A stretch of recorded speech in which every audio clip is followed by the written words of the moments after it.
రాష్ట్ర వ్యాప్తంగా ప్రభుత్వం చేస్తున్నటువంటి ప్రజాపాలన విజయోత్సవాల్లో భాగంగా మన జిల్లాలో ప్రధానమైనటువంటి ఈ వైద్య కళాశాల శంకుస్థాపన చేసుకుంటే బాగుంటుందని చెప్పి జిల్లా ప్రజల యొక్క కోరిక మేరకి మంత్రి గారిని అడిగాము. 6వ తారీఖు అనుకున్నా కానీ 6వ తారీఖు ముఖ్యమంత్రి గారి కార్యక్రమం నల్గొండలో ఉంది కాబట్టి నేను ఇన్ఛార్జిగా అక్కడికి వెళ్లాల్సిన అవసరం ఉంటుందనే ఉద్దేశంతో ఇప్పుడే మంత్రి గారితో మాట్లాడి 7వ తారీఖు మార్చాము. నేను కలెక్టర్ గారిని ఏం రిక్వెస్ట్ చేస్తున్నానంటే, కాలేజీ వాళ్ళు వచ్చారండి, ప్రిన్సిపాల్ ఎవరని, మెడికల్ కాలేజీ వాళ్ళు ఎవరైనా ఉంటే హాస్పిటల్ కానీ మెడికల్ కాలేజీ కానీ, మెయిన్ హాస్పిటల్ సూపర్నెంట్, అదేవిధంగా ప్రిన్సిపల్ మెడికల్ కాలేజీ ముందుకు రండి కొద్దిగా. కాబట్టి దయచేసి ఈ 2 సంస్థలకు సంబంధించినటువంటి అవసరాలు, మంది మెయిన్ హాస్పిటల్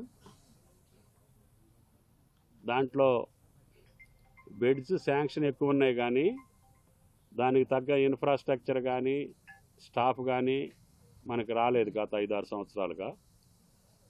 కాబట్టి దయచేసి కలెక్టర్ గారికి విజ్ఞప్తి, హాస్పిటల్కి ఏమేమి అవసరాలు ఉన్నాయి, మెడికల్ కాలేజీకి ఇంకా ఏం శాంక్షన్స్ కావాలి, కాంపౌండ్ వాల్ కావాలని, బాయ్స్ హాస్టల్ కావాలని, ఇంకా అకామిడేషన్కి సంబంధించినవి కానీ, లేకపోతే మనకి కూడా సీట్లు 150 చేస్తే బాగుంటుందని చెప్పి కలెక్టర్ గారి యొక్క ఆలోచన. ఎందుకంటే మెయిన్ హెడ్ క్వార్టర్ హాస్పిటల్ వైద్య కళాశాల కాబట్టి అన్ని కాలేజీలకు ఇచ్చినట్టు మనకు కూడా 100 ఇచ్చారు, 150 ఇవ్వాలని. ఈ డిమాండ్లన్నింటినీ పురస్కరించుకొని మంత్రి గారికి ఇప్పుడే నోట్ పంపిస్తాము. హాస్పిటల్లో కావాల్సిన సౌకర్యాలతో పాటు స్టాఫ్ తోటి పాటు మెడికల్ కాలేజీకి సంబంధించినటువంటి మిగిలిపోయిన ఇన్ఫ్రాస్ట్రక్చర్ తోటి పాటు సంబంధించినటువంటి అంశాలన్నింటినీ కూడా ఈరోజే మంత్రి గారికి పంపించి ఆయన వాళ్ళ యొక్క డిపార్ట్మెంట్ తోటి రివ్యూ చేసుకొని 7వ తారీఖు లోపల 7వ తారీఖున మాకు కావాల్సినటువంటి అవసరాలు తీర్చేటట్టుగా మీరు పకడ్బందీగా ఈ సమావేశానికి కార్యక్రమానికి రావాలని చెప్పి రిక్వెస్ట్ చేశాను. తప్పకుండా ఇప్పుడే పంపించమని చెప్పారు మంత్రి గారు. కలెక్టర్ గారు వెళ్ళిన తర్వాత పంపిస్తారు. కాబట్టి ఈ కాలేజీ ఈ రాష్ట్రంలో ఉన్నటువంటి అన్ని కాలేజీల కంటే ఒక ఆదర్శవంతమైన కాలేజీగా తీర్చిదిద్దాలనేది జిల్లా ప్రజల యొక్క ఆకాంక్ష. అందుకని మొదటి నుంచే తగు జాగ్రత్తలు తీసుకొని స్థలం కావచ్చు, ఏరియా కావచ్చు, అకామిడేషన్ కావచ్చు, పద్ధతి కావచ్చు, అన్నిటినీ పకడ్బందీగా చేయాలని జిల్లా కలెక్టర్ గారికి విజ్ఞప్తి చేస్తూ, రెండవది వచ్చి స్వామినారాయణ స్కూల్ ఒకటి, అది కూడా లెవెల్ జరుగుతూ ఉంది. వాళ్ళని కూడా మొన్న రిక్వెస్ట్ చేశాను. దాన్ని కూడా త్వరగా వాళ్ళకు కూడా కలెక్టర్ గారు పెద్ద మనసుతోటి ల్యాండ్ ఇమీడియట్గా చూపించారు. ముఖ్యమంత్రి గారు కూడా క్యాబినెట్లో దాన్ని శాంక్షన్ చేయటం జరిగింది. ఆ సంస్థ ప్రపంచవ్యాప్తంగా 68 స్కూల్స్ నడుపుతున్నారు. ఎక్కడా కూడా ఫ్రీ సీట్ లేదు.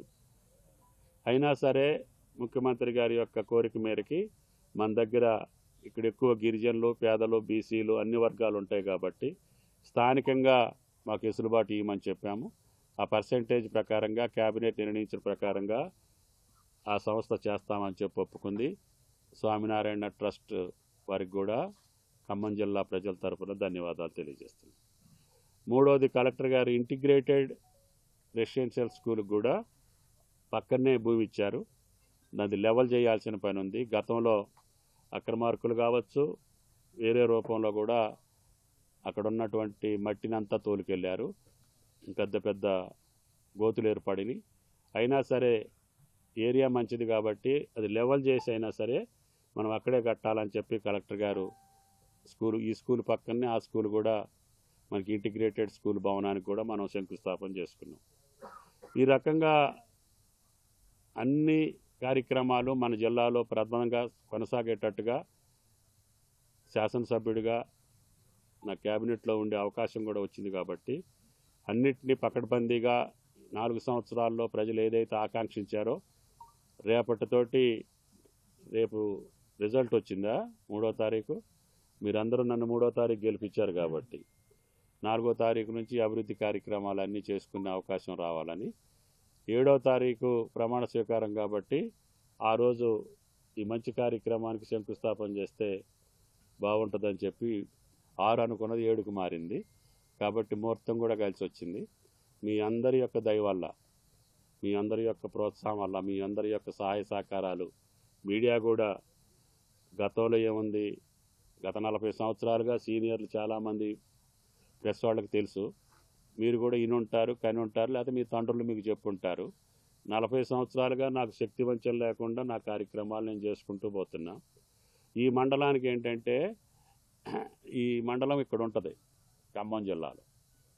గోదావరి నీళ్ళు వచ్చినా ఇటు పోతాయి, కృష్ణా నీళ్ళు వచ్చినా వెంకటాయపాలెం నుంచి డీప్ కట్ ద్వారా అటు పోతాయి. ఈ మండలం మట్టికి నీళ్లు లేవు.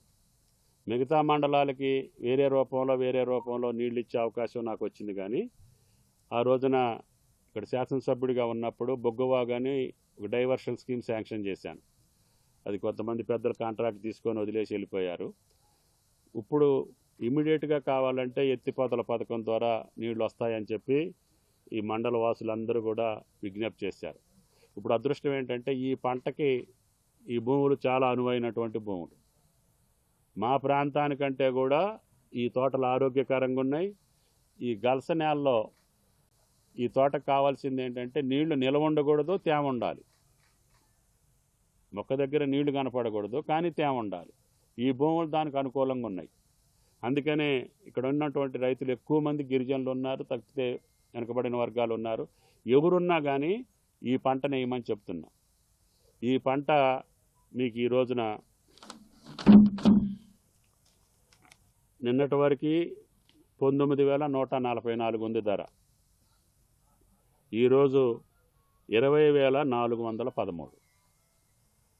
నేను ప్రతిజ్ఞ చేశా కూడా, ఈ ప్రభుత్వంలో మొదటి సంవత్సరంలోనే నేను వచ్చే రోజు 13,075 ఉంది. నేను ప్రమాణ స్వీకారం చేసే రోజు కేంద్ర ప్రభుత్వాన్ని ఒప్పించి ఇంపోర్ట్ ట్యాక్స్ ఇంపోజ్ చేసి మొన్నటికి 19,144 చేశాం. ఈరోజు 20,413 రూపాయలు. ఈ 20,000ని బెంచ్ మార్క్ చేసి ఈ సౌత్ రాష్ట్రాలైనటువంటి కర్ణాటక, కేరళ, ఆంధ్రప్రదేశ్, తెలంగాణ ఈ రాష్ట్రాల్లోనే ఈ పంట ఉంది. మనం గతంలో ఈ ఒక్క జిల్లానే ఉండేది, ఖమ్మం జిల్లా. నేను అన్ని జిల్లాలకి పర్మిషన్ తీసుకొచ్చి ఇప్పుడు అన్ని జిల్లాల్లో వేపిస్తున్నాం. అన్ని జిల్లాల్లో కూడా ఆయిల్ ఫెడ్ ఉంది. ప్రైవేట్ కంపెనీలు కూడా ఒక 14 కంపెనీలకి లైసెన్స్ ఇచ్చాం. కాబట్టి సంవత్సరానికి 1,00,000 ఎకరాలన్నా ఆయిల్ పామ్ వేయాలని చెప్పాను. నేను అన్ని జిల్లాల్లో కూడా ఈ పంట వేస్తే కరువు కాటకాలకి పెద్దగా భయపడాల్సిన పని లేదు, ప్రకృతి వైపరీత్యాలకి పెద్దగా భయపడాల్సిన పని లేదు, కోతులకు కూడా పంట నష్టం జరుగుద్దనే భయపడాల్సిన అవసరం లేదు, దొంగలకు కూడా పెద్ద భయపడాల్సిన పని లేదు. వీడు రాత్రి వచ్చి కొట్టాలంటే కూడా కష్టం.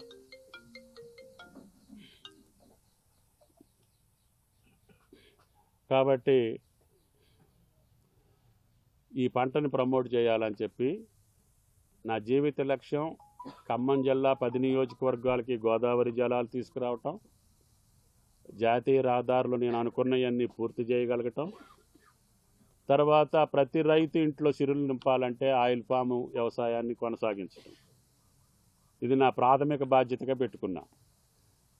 ముఖ్యంగా తర్వాత విద్యా వైద్యం మీద ప్రధానమైనటువంటి ఫోకస్ పెట్టాలి. రైతుకి కొద్దిగా వెసులుబాటు వస్తేనే బిడ్డలను చదివించుకోగలుగుతాడు. బిడ్డలు చదువుకుంటేనే ప్రయోజకులు అవుతారు. ఆ కుటుంబం శాశ్వతంగా పేదరికం నుంచి పక్కకు తప్పుకునే అవకాశం వస్తుంది. అందుకని ఆయన భూమికి నీళ్ళు ఇవ్వాలి, ఆ ప్రాంతానికి దారులు ఇవ్వాలి, వాళ్ళ బిడ్డలకి చదువు ఇవ్వాలి, ప్రజలకు ఆరోగ్యం ఇవ్వాలి. ఈ కార్యక్రమాలన్నింటినీ కూడా పూర్తి చేసేటటువంటి అవకాశం నాకు ఆ భగవంతుడు ఖమ్మం జిల్లా ప్రజలు కల్పించారు. అందుకనే గోదావరి జలాలు కూడా ఈ తొలకరికే వైరా ప్రాజెక్టుకి సాగర్ నీళ్లు రాకపోయినా ఇచ్చే అవకాశాన్ని మొన్న ముఖ్యమంత్రి గారు ఏర్పాటు చేశారు. 1,00,000 ఎకరాలు, 1,30,000 ఎకరాలకి. అదేవిధంగా యాతాలకుంట దగ్గర టన్నెల్ పూర్తి చేస్తే ఇంకొక 1,00,000 ఎకరాలకి సత్తుపల్లి నియోజకవర్గంలో ఈ సంవత్సరం నీళ్లు ఇచ్చే అవకాశం వస్తుంది.